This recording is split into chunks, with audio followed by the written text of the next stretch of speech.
pa guys. Ayan sila guys. Naglalapitan na sila. Kakaunti pa lang. Yung iba yung nasa layasan pa lang eh. Kaya ito na muna. Sila na muna babawagan natin. Ayan guys.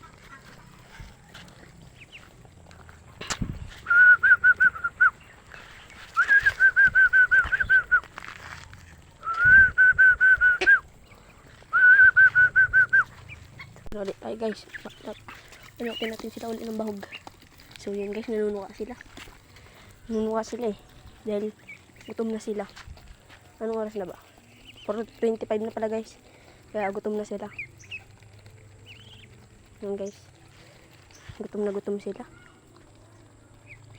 Kasi, kaya tayo nagbabog niyan. Wala pa si Papa, nasa trabaho pa siya guys.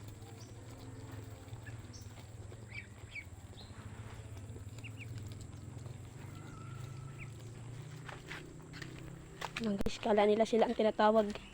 Pero yung ibang malalaki ang tinatawag natin dahil magutom. Yan guys.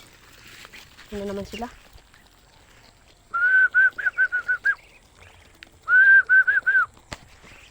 Ito kasi yung pagkain. Yan. Natatakot sila sa atin guys.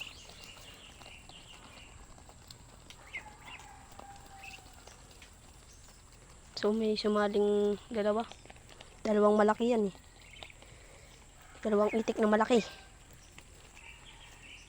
Bahay sila parehas guys, yung dalawa na yun. Saka yung isa na yun. Sabay may iba pang itik na yun, dalawa, maliit. Sana yung iba na dyan, mga pato na yan guys. Yan, mga pato na yan. Mga pato na yan sila guys. Hindi na sila itik, iba nang itik dyan.